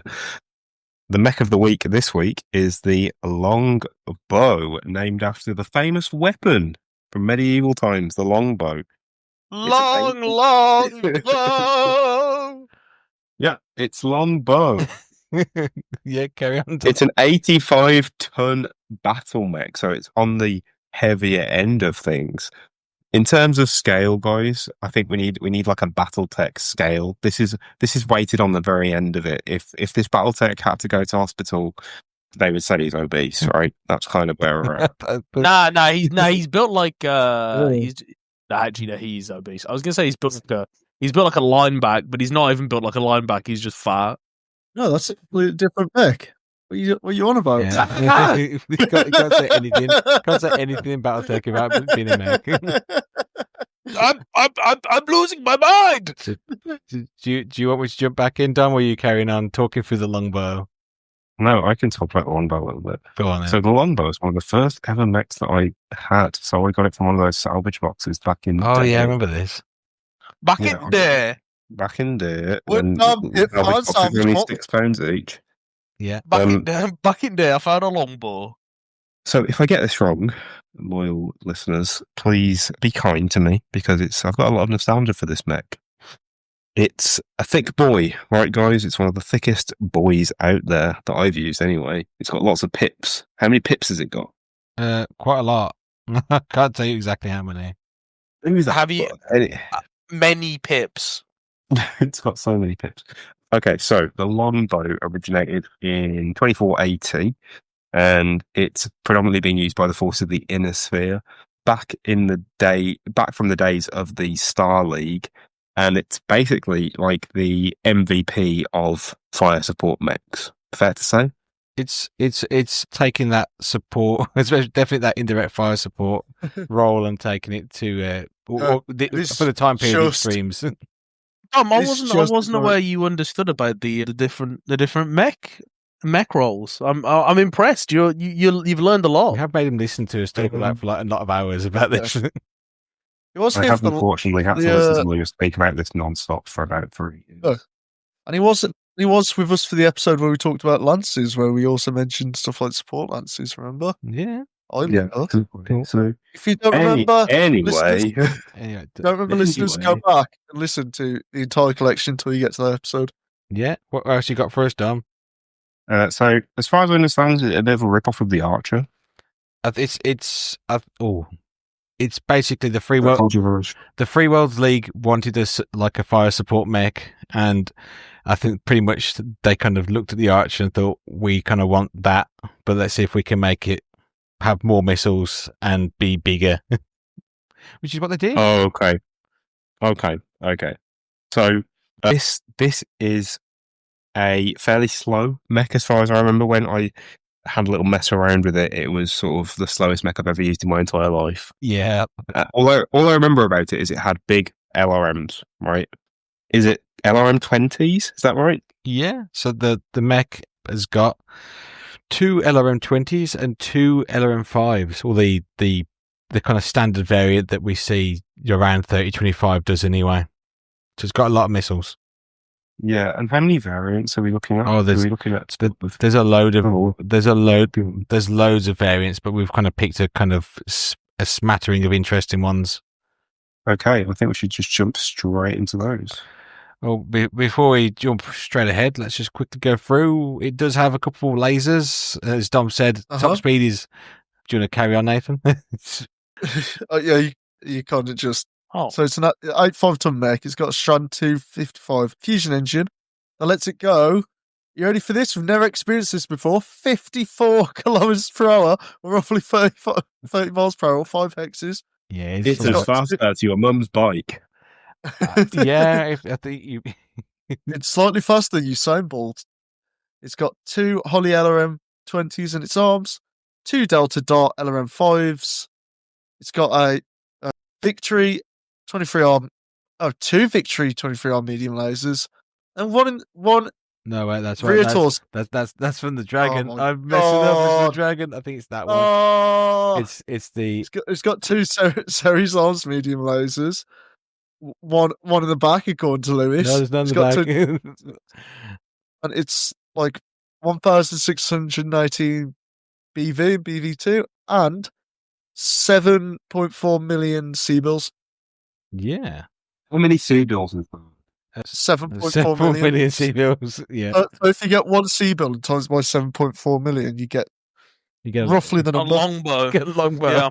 Get a longbow. In relative sense, how many C-bills would is it like renting a film from future Amazon Prime cost? I think was the conversion. Is it $8 per C-bill? We do this every week. 8 C-bills per dollar. I can't remember what it is. No, it's $8. I think it's $8 per C-bill. Yeah, we do this most weeks and we forget it every time. A C-bill is worth. Oh, this is 3025, right? I thought I was like, yeah, a real world. Here we go. So why is it only US? Oh, that sucks. Anyway, in 3025, a C-bill is worth $14.07. Of money. Is that money? I know I say this every time, but that's pretty cheap for a death machine with the fusion reactor. But originally, when it first came out, like when the universe came out, for 3025, which was worth $5 in 1986, 3052, yeah, it was worth $5 in 1991, and in 3062, it was worth $3 in 1999. Cool. Well, yeah. It's some money, Dom. It's probably cheaper than you think, because I suppose they're pretty expensive, but not as expensive as you might think. Yeah, just you could probably buy them from the house in Starnes Burlington. Times it by 10, divide it by like a number 0.8, and then you get pounds for it. Very easy conversion. Totally could do it in my head if we had time, but no. Cool. So do you want me anyway, let's talk about the rest of the stuff about me. Do you want me to go through some of the variants? Yeah? Yes. Cool. Well, the original longbow is the LGB0C. That one, it's got... Oh, I'm so surprised it took away the T. It's strange because there's another variant which we'll get into in a minute is the LGBOW, so it's like longbow, but they don't go with that as the main one. It's the 7Q, but it's whatever. Is that the lesbian, gay, bisexual, and overweight people? No, I think it's longbow, and then I don't know what there's some sort of variants. But yes, anyway, so the longbow 0C has got 2 LRM-20s, unsurprisingly. 3 tons of ammo. This one has a small laser. It's got primitive armor. Yeah, it's just a cheap little fella. When you say primitive armor, that makes me think of like The armor's made of bananas. Monkey banana, monkey armor, banana armor. Yeah, it's basically it's more, I suppose, metal or probably something more considerable to like tanks of today's armor. The mechs have got fancier armor than stuff we've got today. We talked about... I'm sorry, Liz. I don't have to stop you there. Go on, Tom. Primitive armor is still barrier armor rating 10. Yeah. Whereas modern tanks have a bar of 5 or 6. Oh, so it's fancier than what we've got now. Considerably better. Okay, but it's shit compared to the currents. Yeah. Why are we measuring armor by sheep noises? But anyway, we'll carry it. So yeah, it's like a longbow, this one, but just not as good.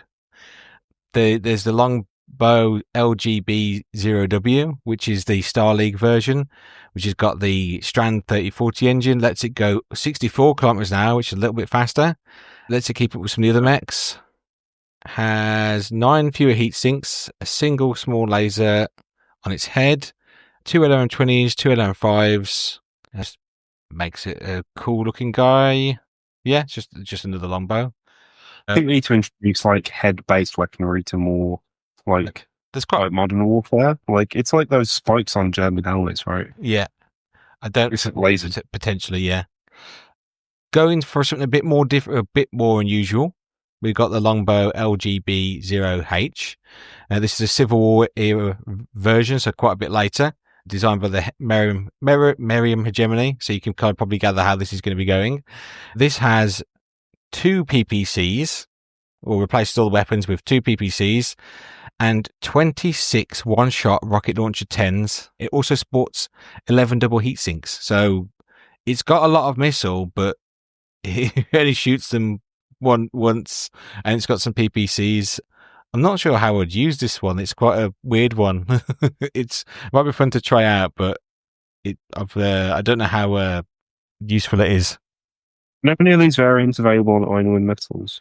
I'm not sure about this one. I've not checked. Some of them might be.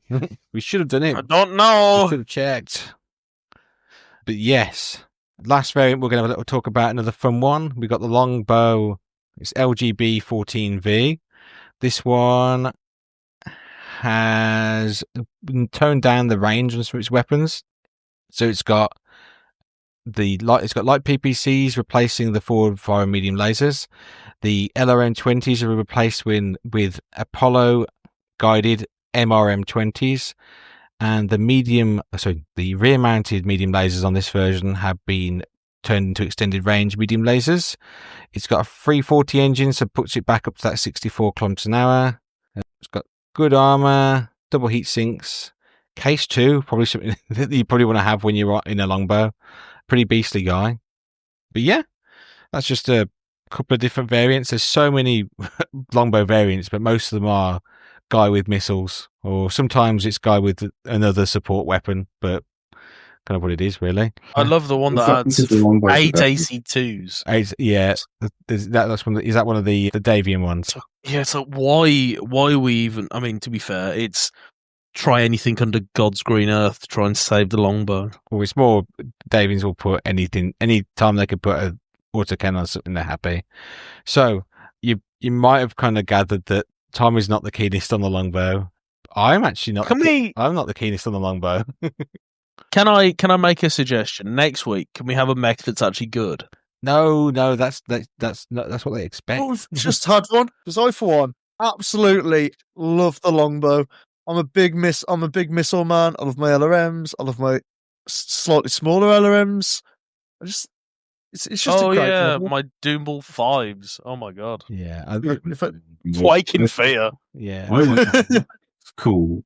So we've got a split here. just So you got does look Nathan and Dom liking the longbow, me and Tom not being too keen. Yeah. Tell us in the comments, what do you think of the longbow? Do you think it sucks, or do you think it's the GOAT? If you don't think it sucks, don't bother. Yeah, we I don't want to hear you being positive about this, man. No, If you're Team Dom, let me know. If you're Team Tom, don't. Yeah, cool. Yeah, but that's Mech of the Week anyway. So let's pop to another break and we'll catch you guys on the flip side.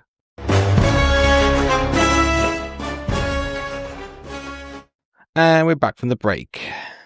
And I got to hand across to Tom. Thank you, Lewis. Now, something very strange happened this week. Whilst I was in a fugue state once again, rummaging through our mail sack looking for traces of Pepe Sylvia, I did manage to find some correspondence from one of our dear listeners. Now, this is a beautiful listener who has sent in before. It's Zot. We love Zot. Once again, it's Zot. We love Zot. And they ask, hey, question for you to discuss on the podcast. What's the biggest BV game you guys have played? The biggest 3025 era classic game that I did was 28,000 BV. I had 18 mechs on the table and it took the whole weekend to get through. Well, thank you, Zot, for that very thought-provoking question. For me, I think it's probably around 14,000, Yeah. which is about what our clan games sit at. We aren't really I think locally we aren't ones for massive mega games. Yeah, I think it's something that I know, I wouldn't like to say discourage, but it's just the kind of thing we've kind of done with some of like when we used to do some of our heresy games, and it's the kind of thing where it's difficult sometimes to have a game that long. So I know for us, we try and make it so it's something we can finish within the evening, but it's not something I'd say I think we're against, but we don't generally do huge games, do we? We're always finished in 3 hours. Well, not all of us, but in theory we should be. Yeah. Yeah, they're too scared to play real classic games, also known as 12v12 company level games in classic. Which Well, is we're playing company level in Alpha Strike. Yeah, in Alpha.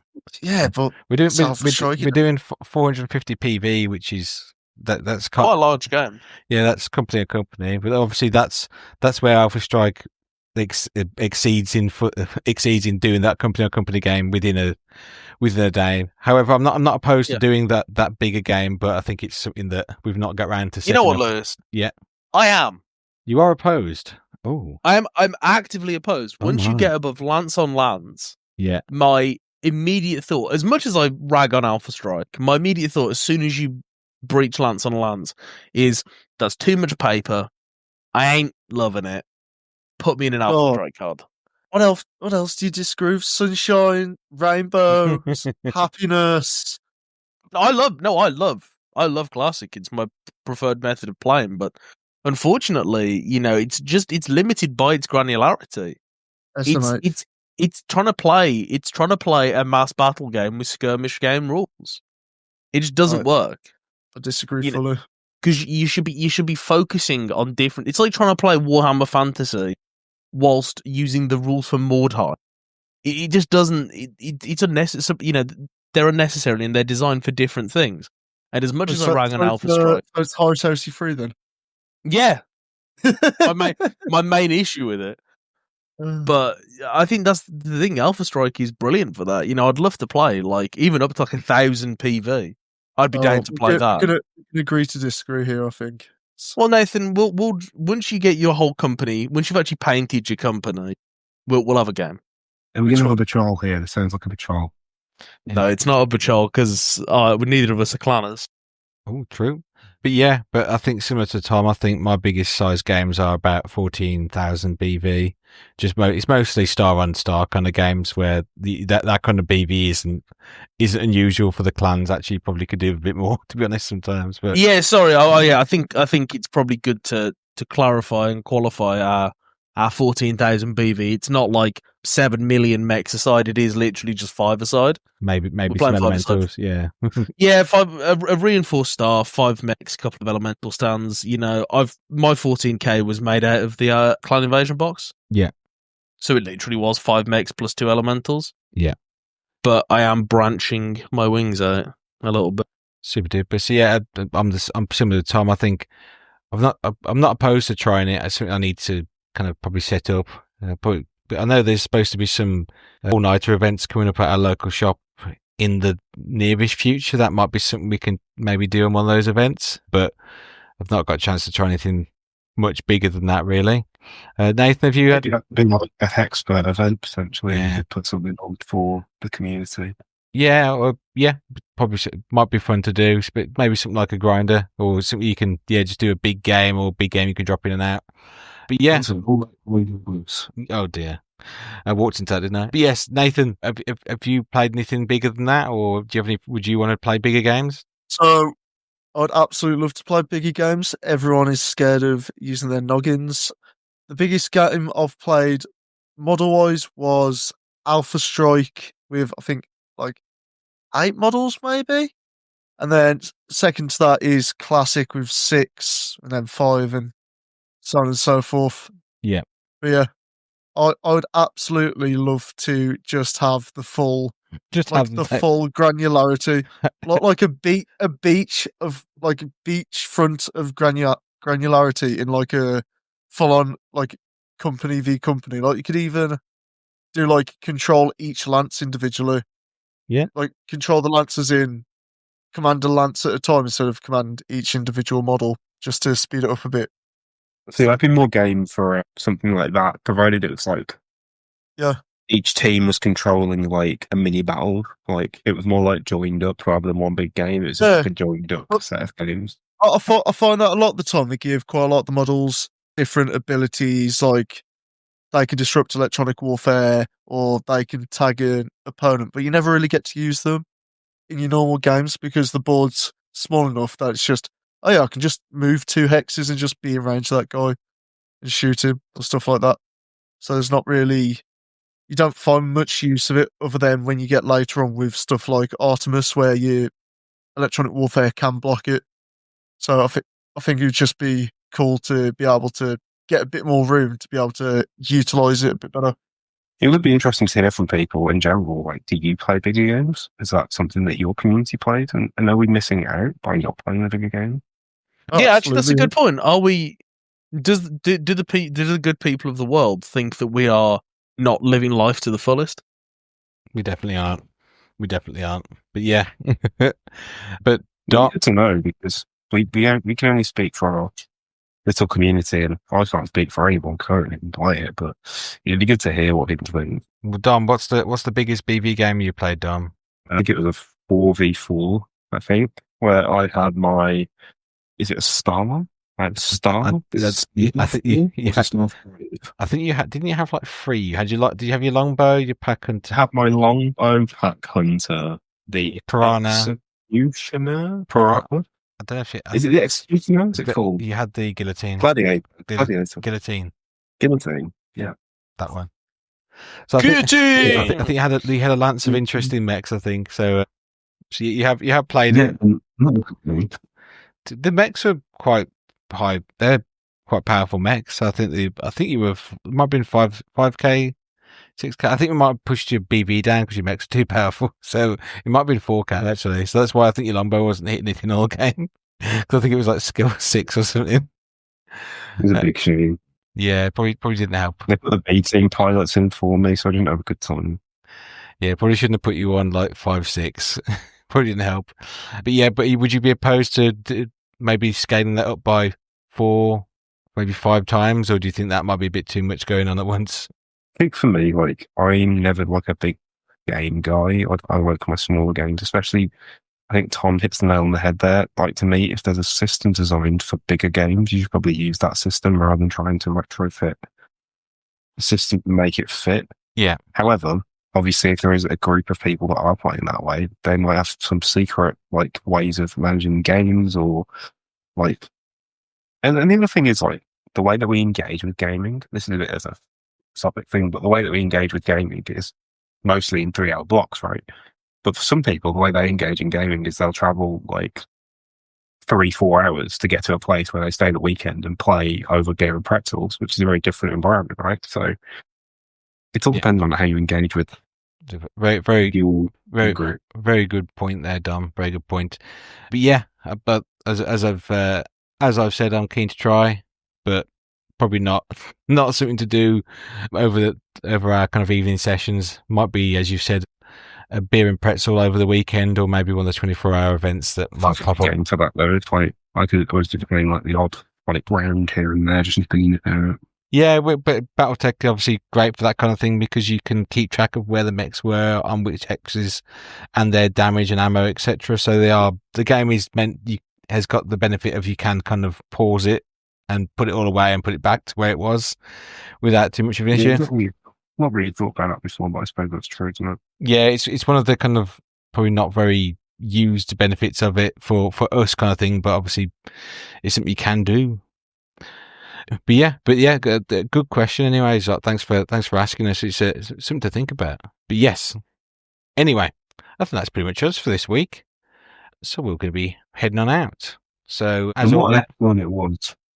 What was that? Sorry, Dom. What an episode it was! Yeah, what an episode! Truly one of the episodes of all time. It was definitely an episode of all time. But yes. Anyway, if you enjoyed the episode, or even if you didn't, please give us some support, give us some feedback, tell us what we've done good, what we've done wrong. Like, favourite, subscribe, share, ring bells, all the things you can do to help spread us like a Battletech plague across the world. What are we planning to do next week, Lewis? Well, we may have a special guest, but I will let us know. Oh, let the community know more, because I don't trust you all to turn up on on time to get the episode recorded yet. But if it all goes to plan, we may have a special guest next week talking about some interesting things coming up in the not just UK area, but the kind of near UK area and UK area. So keep an eye out, keep an ear out for next week. It'd be a potentially interesting episode if I can get everyone together.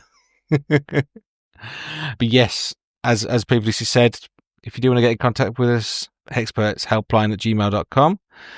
Other methods of getting in contact with us are mentioned in the description of the episode. Oh, that's pretty much it. Anything else to mention before we head on out, guys? Nothing? Cool. For me. All right. Well, guess what? Well, I'm going to catch you guys on the flip side. Bye. See you next week. Oh.